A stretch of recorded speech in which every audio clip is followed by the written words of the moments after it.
Hello, everyone. I hope that you guys are all doing well. We just have a little over a couple more weeks left of this semester until we have our final paper due. So I'm going to go over research journal number 3. We only have one more research journal after this. You should already have turned in your rough draft. You should already have half your paper, and we don't have a ton of time for you to finish it up. But hopefully this research journal helps, and we will just continue moving forward. So just share my screen. I have the instructions here. I'm going to be posting these on Blackboard, but I'll go over them here for you guys as well. So research journal and outline instructions. Reminder, you have your outline due as well. It's in the same assignment, so the same outline. It'll make sense in a minute. So essentially this research journal is going to be an expansion of your outline and your sources. You will be making connections, determining your thesis, and using supportive evidence. So first of all, let's take a look at the outline. I have this. I'm going to keep it in the instructions, but I will also post it separately as a Word document so that you guys can use it. So your outline and your research journal are going to be turned in the same document. The difference is just how I'm grading it. So I'll explain it here in a minute. You need to insert a potential paper title, and remember it needs to have the topic and your argument. Then under your introduction, you're going to need to put introduction details, such as the history on the topic, which should be 2 to 3 sentences. Introduction details such as what the conversation on the topic currently is according to other sources, 2 to 3 sentences, and your thesis statement.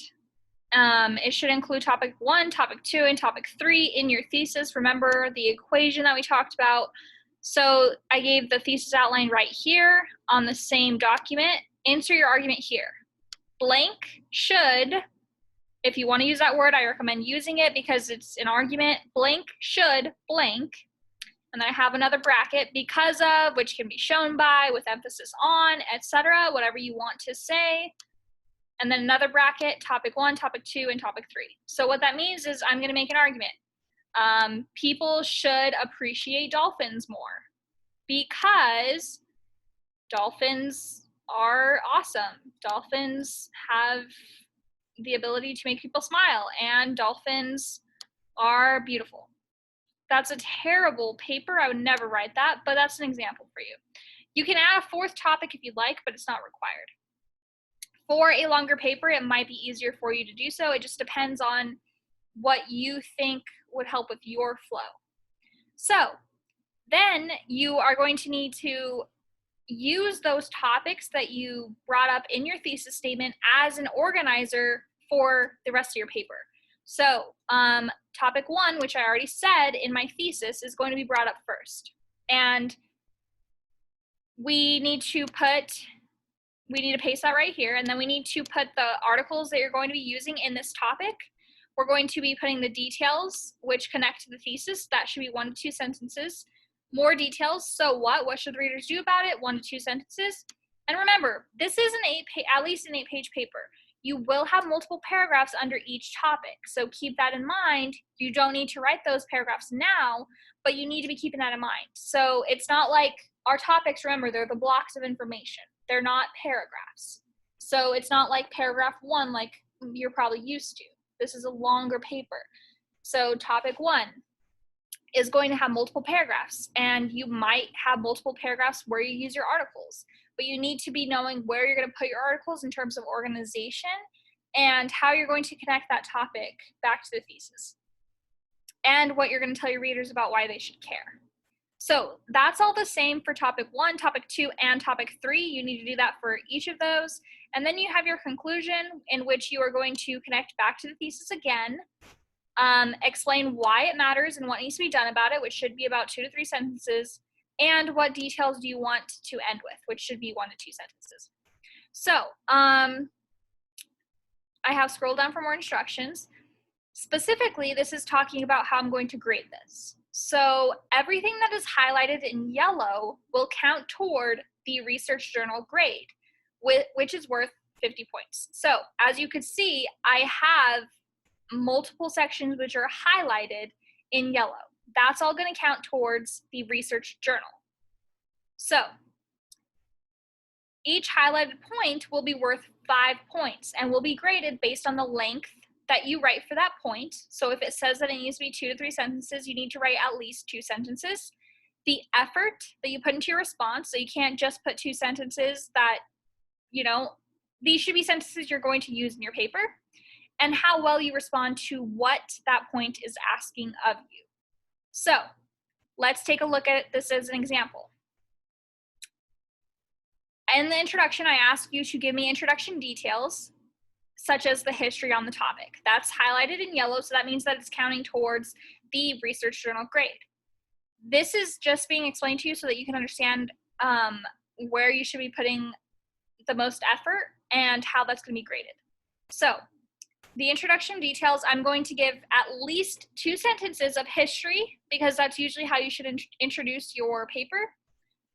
And you're going to be graded on if you write 2 sentences or not, the effort that you put into that, and how well you put in those history details. Does that make sense? Well, you can't respond to me, but I always say that in class. So anyway, so that's going to count as 5 points. And the same thing with everything else. So what the conversation on the topic currently is, 5 points. Details, connect to thesis, 5 points under each topic. Each highlighted point is 5 points. I hope that makes sense. So that's 50 points total for your research journal. That's a lot. So everything else that's not highlighted is going to count toward the outline, which is only 20 points, but it still does play a role. That's 2 reading responses. That's worth 2 reading responses. So see the list below for how much each point counts for the outline. So the potential paper title, which we saw earlier, that's going to be worth 2 points. The thesis statement, that's going to be worth 10 points, because the thesis statement is so important, guys. You need to be following that outline that we use, introducing your topics, and it needs to be a good argument. So that's 10 points of your outline grade. Then you should be inserting topics and articles on each section. That is such an easy thing to do. You already have your articles picked out from the previous research journals we've done, and you already have your topics from your thesis statement. So basically, I'm giving you 3 freebies as long as you paste in the information that we've already went over into your outline.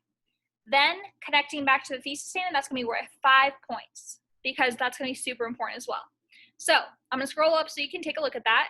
Potential paper title, your thesis statement, 10 points. Insert your topic number 1 here, which you've already determined here. Insert the articles you're going to use in this topic. Same thing here and here. And then connect back to the thesis. So that's just so that you can understand how I'm grading this and what matters the most. Please take time in completing this assignment. It will have a strong impact on your final assessment paper. I want to be able to give you good feedback so that you will be successful in completing the final paper. And if you have any questions, please do not hesitate to email me. I gave you my email. We can schedule an appointment to meet via video chat if you don't understand something, or we can make a phone call. And remember, your paper is due in a little over 2 weeks on May 6th by 5 p.m. And that's Wednesday, May 6th. So let me insert that.